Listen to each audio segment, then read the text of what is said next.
Hey y'all, hey. So if you are here, we are getting into the final episode of Sean Combs' The Reckoning. This is currently the #1 documentary on Netflix, and it is diving into a hip-hop figure that has been around since I can remember. He's been pivotal in so many different parts of our culture. And baby, when I tell you this documentary left no stone unturned.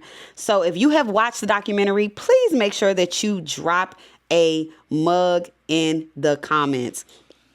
If you're new here, this is the Media Sip. Pull up a drink, let's watch a show, and you tell me what you think.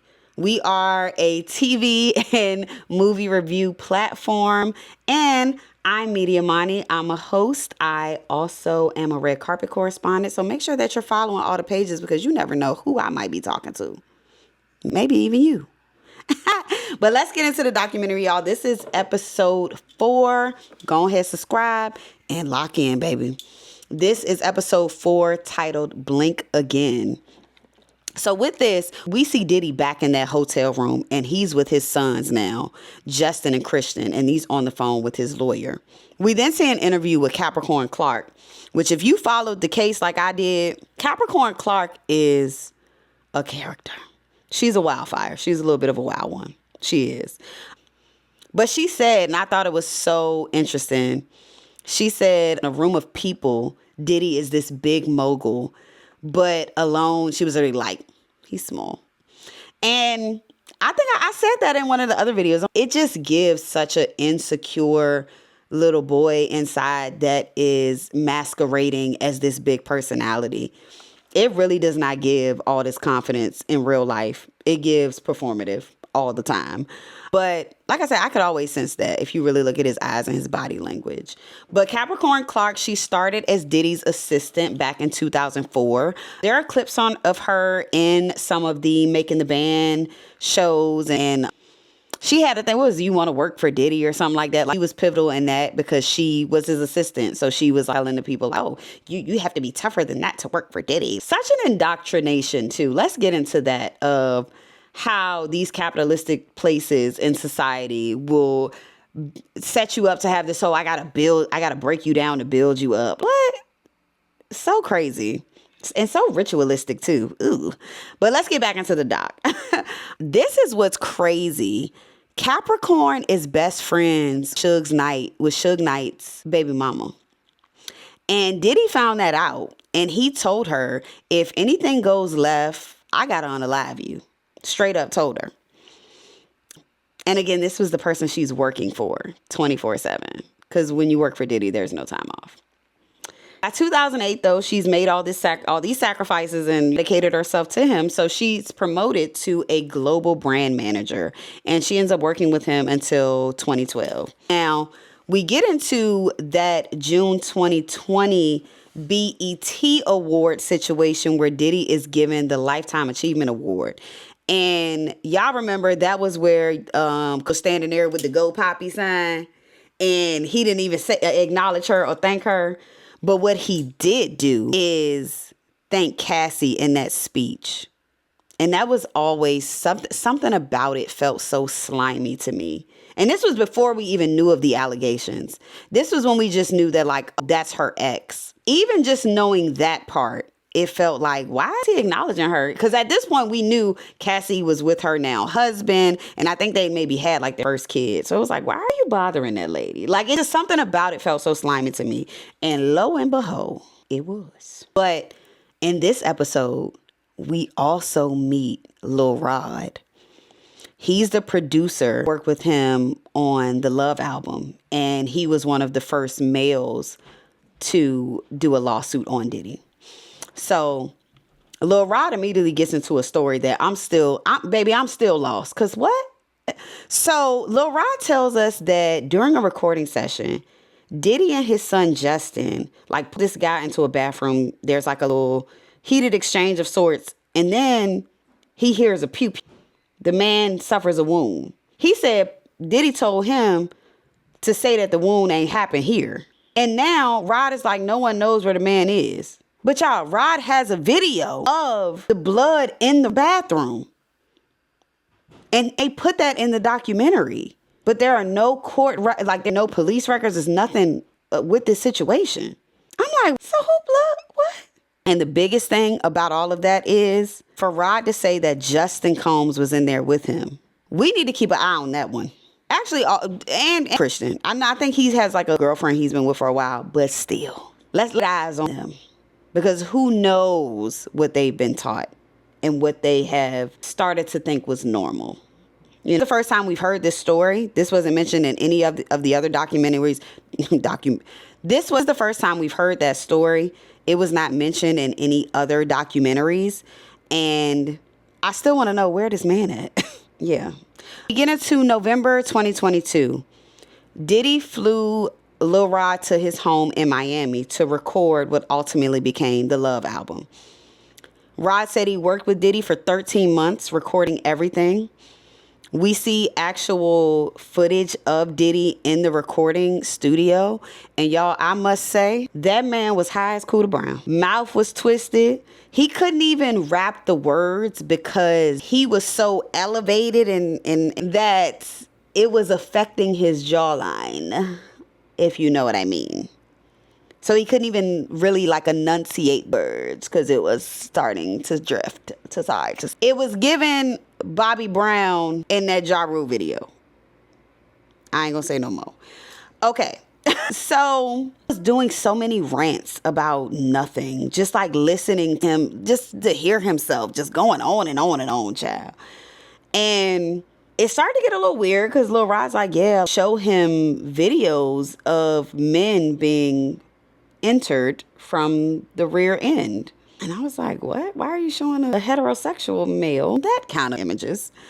Rod said that Diddy would give him a bad boy hat and tell him to report to the local midnight club and recruit girls. He's like, yeah, go get the girls and bring them back. And, you know, Rod's like, nah, man, that's not cool. I can't do that. And Diddy's like, oh, no, they're going to know when they see the hat.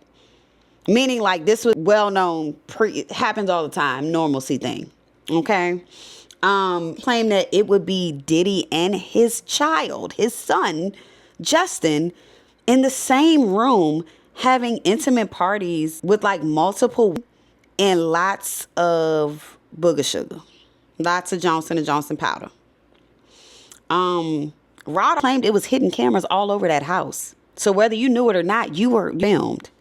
And as soon as I heard that, the first thing I thought about was they also said that R. Kelly would do that. Like just for people. Like even in the studio, at the house, at pool parties and stuff, they're like, yeah. They later find out that there were hidden cameras. What is, and not in like a way, y'all, I don't think. Or do y'all think it was? I don't know. But I thought that was interesting because that's what it made me think of that. Oh, he's someone that, he did that as well. I don't know, child. Might be giving Billie Eilish birds of a feather. Might be. I don't know. Rod said he would wake up dizzy, confused, sore. He could tell that he was given something that he didn't consent to. He could tell like something in his system. He felt off. Rod said he tried to confide in Diddy's assistant, KK, Christina Coram, and she dismissed it.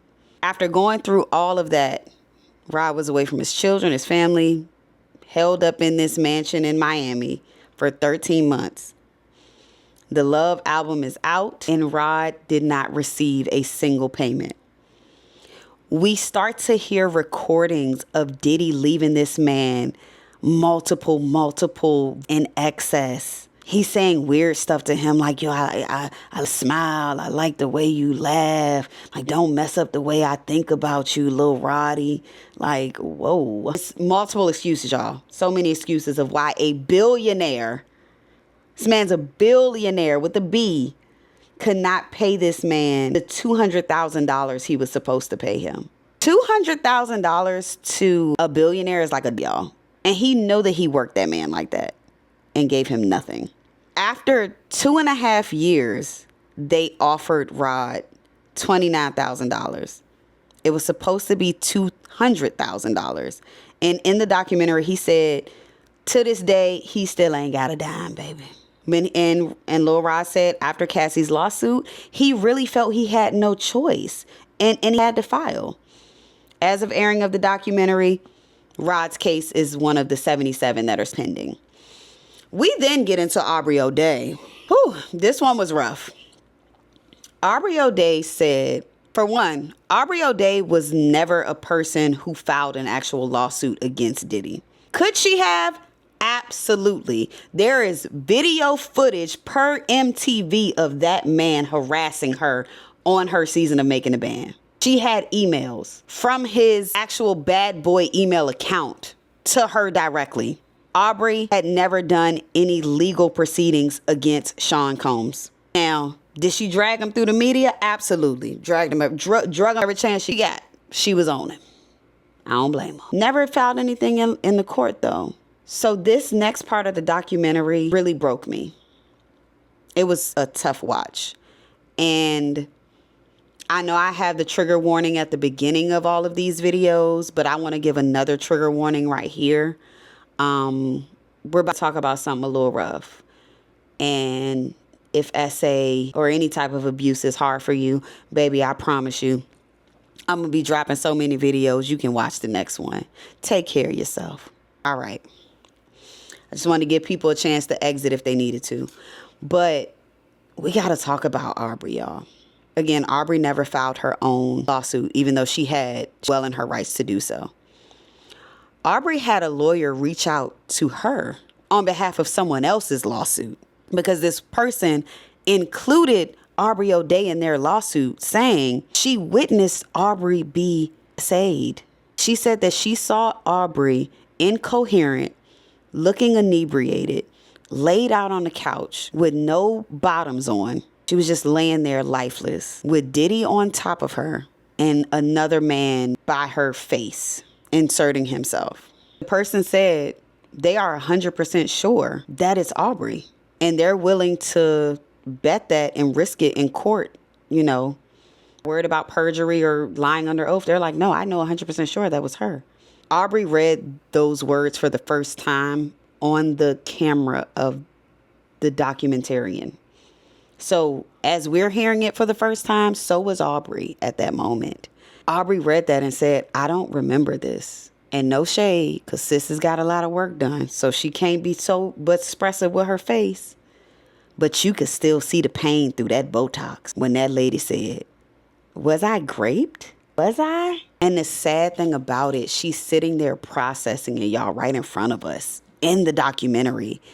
And she's like, I don't know if this happened to me and I don't remember. And I don't want to say anything because I don't want to take away from the real victims who do remember. And, you know, I want to be looked at like I'm not being honest. And they are like, it was heartbreaking because in the midst of her processing this stuff today in 2025, the documentary is showing us young Aubrey, young, bright-eyed, bushy-tailed, as my mama say, just young and vibrant and excited Aubrey. And to think that young woman could have went through that, she don't even remember.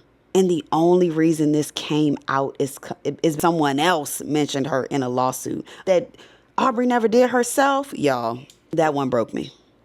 That part broke me.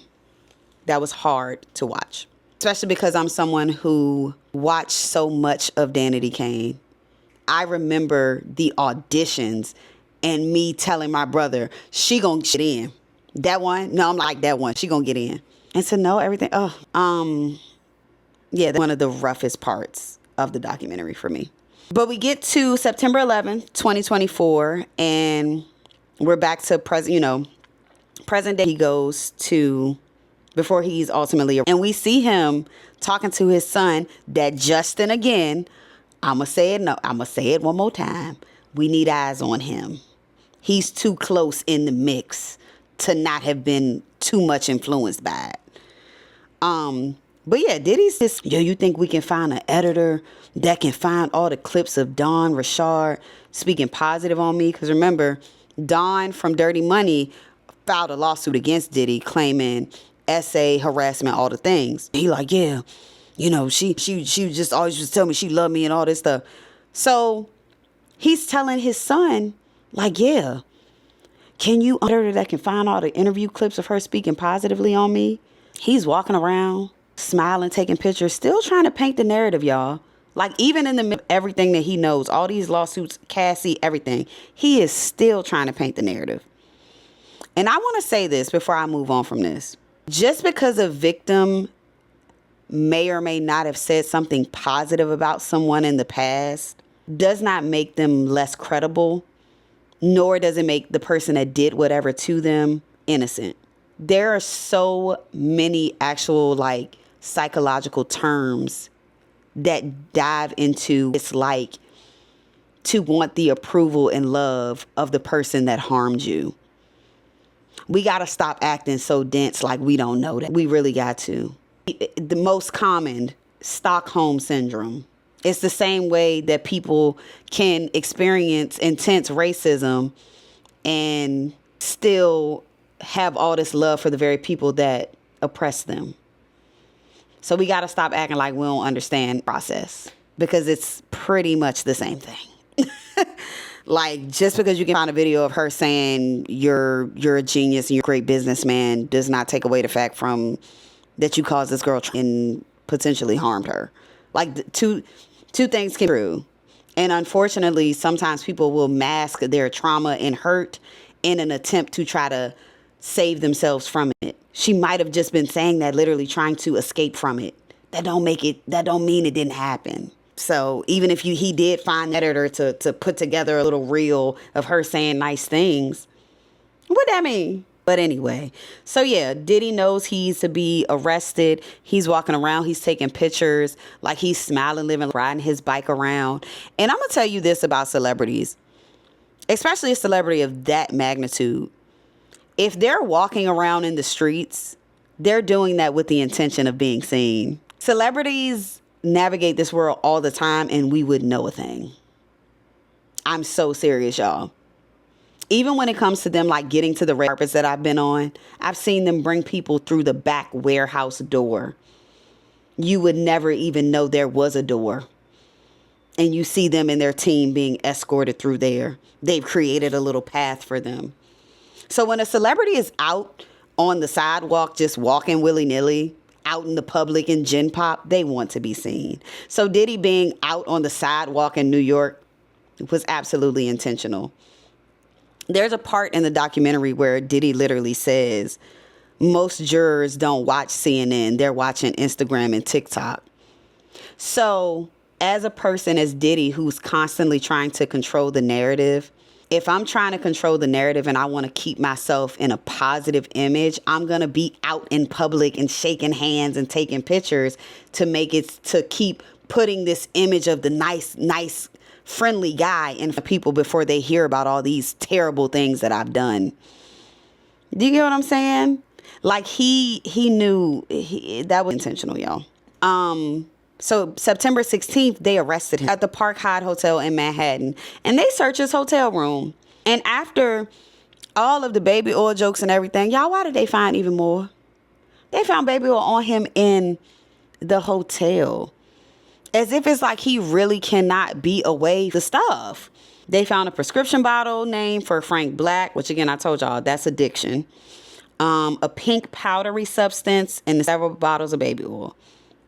And just to think of the premeditation of it all, y'all, like he was in New York to himself in. He knew that he was going to jail. It was like he knew it was like, yeah, let me get one go type of thing. Like, what? We then hear news. Shout out to my fellow media sister, Lauren LaRosa. I see you, girl. Where she's talking about how Diddy was about to get in trouble because he was reaching out to witnesses. If anybody knows anything about court cases, baby, if you don't watch SVU, Law and Order, you know you can't tamper with the public. You can't tamper with people that might be subpoenaed. You're not supposed to be contacting them, trying to persuade them, things like that. Well, 5 days before Diddy is arrested, he's calling Kalina down, honey. He's blowing that phone up. Kalina Harper, who was in Dirty Money with him. He's blowing her phone up. And it's mainly because of Don's lawsuit. Don Richard, who's the other member of Dirty Money, Diddy's R&B group. And he's asking Kalina, I need a favor. I need to give a statement. Kalina says she read the 55 lawsuit from Dawn and she dropped to the floor because she was like, oh, I had no idea she went all of that. I've never seen any of that. Now, I don't know how true that is because the one thing we could see from this documentary is Kalina is very biased to Sean Combs. And it really didn't make sense to me why she was so biased because, y'all, Kalina was in a custody battle, her sons with her children's father, really going through it because she needed, I think she said something like $5,000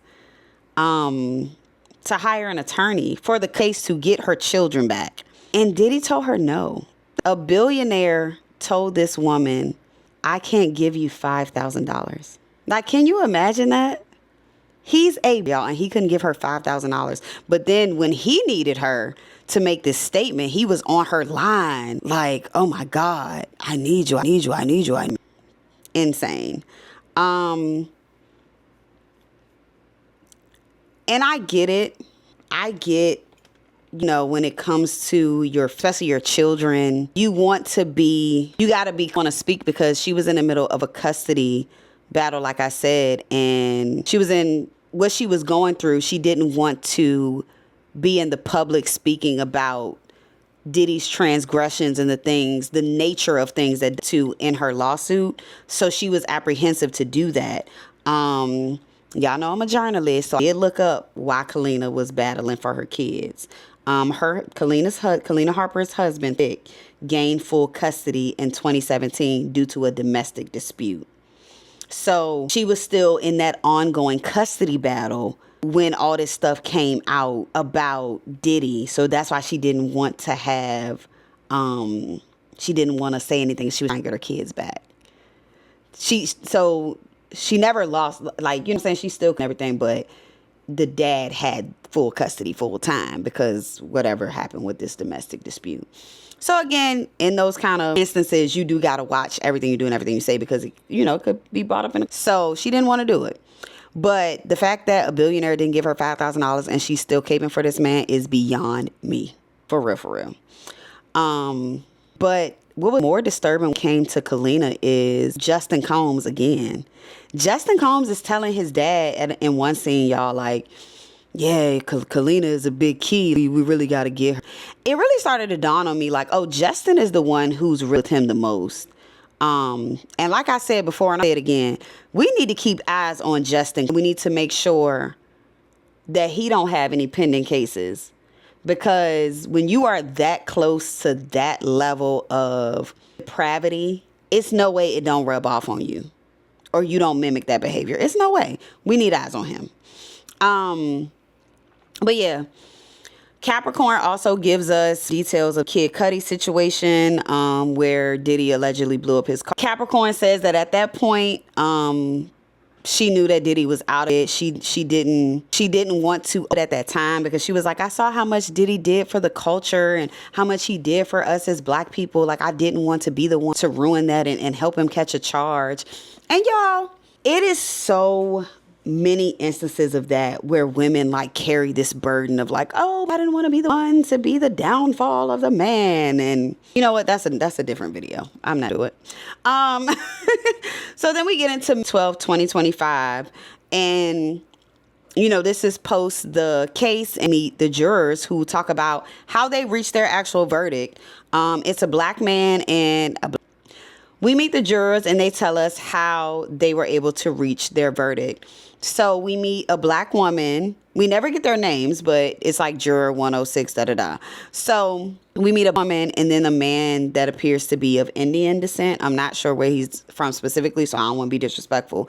But the woman said that she knew him. She's like, oh, I wasn't like I knew him, meaning she knew. And the man was like, yeah, I didn't know who he was. The documentary also includes vlogger Tisa. And y'all, she was there. She was on the ground every single day, really giving live streams. I mean, by the minute, every day updates case. Like, she was really like boots on the ground for this. Okay. And Tisa Tells confirms the case. Diddy's PR team was actively talking to bloggers And they would do stuff like, offering them like parts of that they highlight to like continue to shift the image of in the court of public opinion. And it's crazy because I mentioned it earlier. It says at one point he's telling his team like, it's a movie playing, but we need subtitles. Know what they saying, but we need to be in what they, and again, just him always being this like orchestrator, like Diddy really thinks he's master and got everybody on these strings. Like it's so insane to me. The way his ego and his mind works in that way. I'm not gonna lie, I was to see Tisa Tells. I know that was a big moment for her, but I gotta be honest with y'all. I would have loved to see Armand Wiggins in this documentary because Armand Wiggins was who I watched every day for updates on that case. Armand Wiggins had such a beautiful way of drawing you in and being so concise and giving you all the details. And I gotta be honest, I think Armand ruined his credibility when it comes to being included in things like that when he did that whole letting them spray him with baby oil after the verdict was released. Because I think if that didn't happen, Armand would have absolutely been in this documentary because he was on the major broadcast he was on Angela Yee's show. Like he was on major broadcast speaking of trial because he was doing great work. I just really think that messed him up. I really do. But yeah, the biggest thing in what's in though that Tisa Tells did let us know about Diddy's team and them shaping the court of public opinion is because as big as this case was, y'all, the jurors were not sequestered, meaning they went to court, but then they could go home. They could watch blogs, get on YouTube, get on social media. So, okay, yeah, I sat in court for all hours and I heard this, but if I go home and I'm scrolling and I'm seeing all this court of public opinion stuff, there is no way it's not going to shape my perception of this situation. And that's exactly what I think really happened with these jurors. The reports shared that nodding and showing facial, even attempting to like make eye contact with some of the jurors, which is absolutely forbidden. Like, y'all, I have been in courtrooms, law enforcement myself, and you can do that. Like, you can't be looking and nodding, even like trying to like insinuate that you're trying to persuade the jury. Like, you cannot do that. Like, that's, But when it came to they included in this documentary, the black woman really gave off that she was very much starstruck. She was referenced, like she started her interview saying like, I don't know, like I know him, like I know him, but like I know his music, like I know the artist he worked with. I don't know Diddy, I don't know Diddy. Later on, yeah, he did nod, but I think that's just what, like he would do that on Making the Band, just kind of nodding, I thought you know him, so how you know how he be nodding his fangirling? She was so starstruck and clearly it warped her perception because at one point the producer asked her like, so after the Cassie video, like, did you think that Diddy was, and she's like, he could be. What? Girl, he is. He could be. He could be. Yeah. I was like, she's trying to get up some. She's trying to, I don't know. But that juror that they included, she's definitely starstruck. I am a little interested to hear though, like, how did they pick, jurors to include? Or maybe the only two that like agreed to do it. I don't know. It's interesting though. The second hardest part, y'all, as we kind of conclude the final episode of Reckoning, hearing that male juror just talk. I mean, the misogyny and the was dripping so hard from his mouth, y'all. My ears started to turn off a little bit. He has such a limited perspective because he just kept saying stuff like, it was just so, it just seems like they had a rough relationship, but they went on trips and she was happy. What? Yeah. The one thing that the co-founder of Bad Boy, Kirk Burrowes, said one of the best lines to me in this episode. He said, the courts missed the... And I think with that, he really, really hit the nail on because this has been a slow build. Some of it right before our eyes. And The documentary does something so beautiful here, y'all, where it just keeps flashing us moments to remind us of the timeline in the back-to-back way of how this man has a thread of destruction, mayhem, violence, and death. Literally, 1991, the City College tragedy. 99, you beat Steve Stout. 1991, the City College tragedy. With the 92, 93, Pac gets pew-pewed at his studio. It's supposed to be a robbery. 96 and 97, Tupac and Biggie gone. 1999, he beating up Steve Stout in the name of the Lord. 1999 again, the pew-pew charge at the nightclub, Shine to jail, he goes on. And then 2003, you got your co-founder, Kirk Burrowes, suing you. And that's the crazy thing. Kirk was one of the first people to really do a lawsuit on Diddy in this regard. And in a very explosive ending. Kirk states that Diddy also was sexually deviant towards him, in addition to the abuse on the business side. And I know how hard that is for Black men to state that. It was heartbreaking to hear him say, like, I was the co-founder of Bad Boy. And I went, from living this lifestyle, homeless, and having to start all over scratch. And to know that he's also a victim. He's a victim. He's a victim. And he filed in 2003 and no one believed him. He said he was blackballed and banished from the industry, and that's how he ended up in shelters, homelessness, unhoused. And he had it, though multiple people were crediting him for being the foundation of Bad Boy. Like, he really kept it going. Not the face, but he was the foundation, keeping it stable. And yeah, like I said, the sadness in the trail of people, like just it's a trail destroyed, just surround Sean P. Diddy Combs. Because for one, I would never call that man love. I would never call someone that is that abusive and egomaniacal love. Every time he did one of the rebrands, I always felt like it was because he had did something really, really bad. And it was like, oh, I got to switch it up. But it was something especially heinous about Diddy calling himself love. Because it kind of reminded me of like the who are racist also use like, oh no, let's love and fellowship. Baby, it's giving Remick when Remick showed up in Sinners. I just want to do music and fellowship. It's all love. No, it's not. That ain't the kind of love that we want. But it gives that. It's like predatory nature shrouded in community and fun and upliftment. But yeah, this is the trail of destruction that surrounds him. But yeah, y'all, this was it, man. This is the highly anticipated documentary on Diddy that was executive produced by 50 Cent. I said it before, I'll say it again. Shout out to 50 Cent for championing. Shout out to 50 Cent for encouraging and supporting Black directors. Alexandria Stapleton, she's the director, y'all. She's a Black woman. She did amazing. The pacing of the documentary beautifully. It's so captivating the entire time. There aren't any lulls or low moments. Many documentaries have been done on. I've referenced a few of them in these videos, and I've watched them all. But this presented new footage, new evidence, new receipts, including never before seen things from in the 90s, which is how I know like they really took their time with production.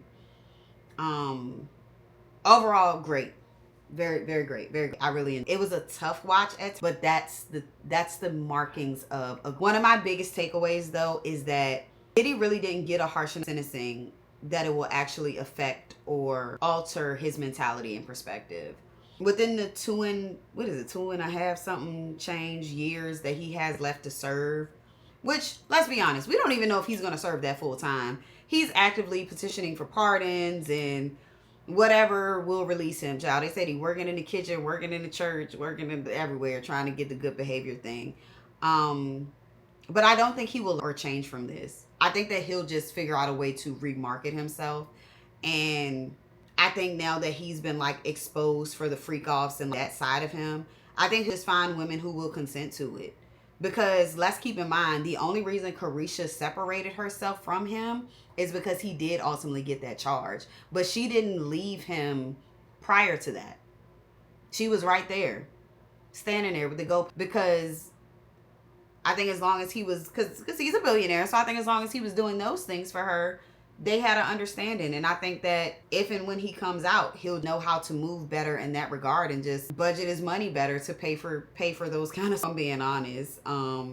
Because if you view the comments, blogs, and just posts about him, there are a lot of people that are willing participants. And they're still trying to like argue down on his behalf. Like, isn't all of these things.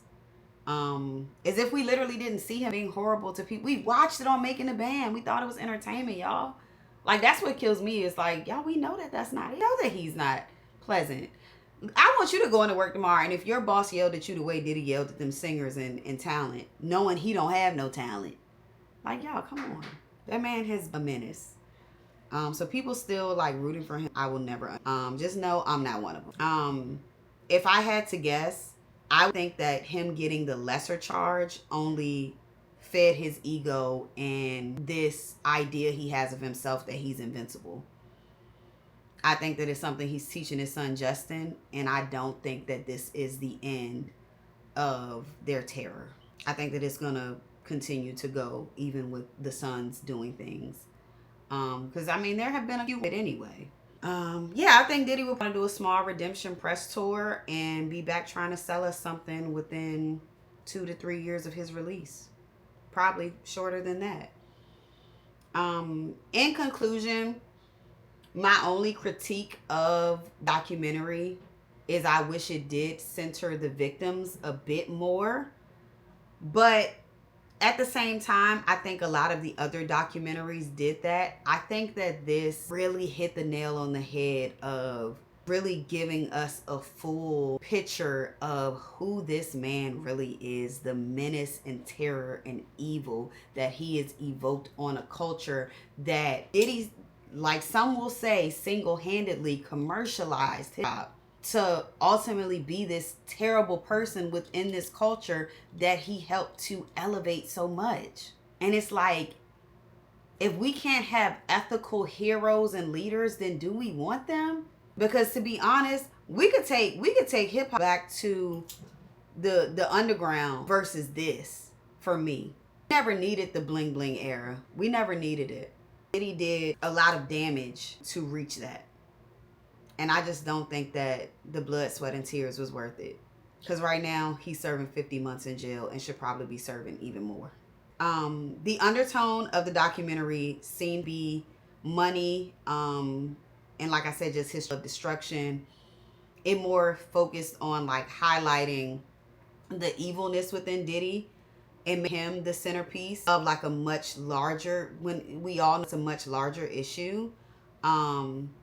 The victims do play background a bit. And like I said, I could tell that was intentional because maybe they felt like the other documentaries gave that to the victim. I think the good thing about the documentary in that regard is it highlights the bacteria, the disease that is that ideology that Diddy thrives in. We got to study that disease and that bacteria so we can vividly point out the people that are carriers and spreaders of that same evil, and then hopefully get to a point where we can avoid it altogether. And the sad thing is, so many of them were pioneers in our culture. Diddy, R. Kelly, Russell Simmons, they all are cut from the same cloth and disease. They all suffering from that same bacteria. And now what we need to do is see where that is in our current culture. Artists that serve specifically them, like, definitely need to tap in and make sure these people don't become our elder statesmen, because that's how the disease and the bacteria continues to fester. I really really hope that y'all enjoyed this breakdown. I definitely have enjoyed getting into it with you. Thank you so much for tuning in. Again, follow at the Media Sip. We'll be doing way more of these. We're trying to get to it's the road to 1,000. Lock in with us. Please subscribe, like, comment, and share this video so we can really have a larger dialogue about Black culture and the effects of its commercialization through P. Diddy. You know, let's drop down on the comment what y'all think it would be like if, you know, Tupac and Biggie were still. Would it have been like if Tupac and Biggie could really collab the way that they desired to? Like, let's really talk about a lot of the things that we covered in these videos. I really appreciate y'all. And again, this is the Media Sip. Pull up a drink, watch some TV, and tell me what you think, okay? I cannot wait to see y'all in the next vid. Let me know what else we need to review, okay? Peace and love.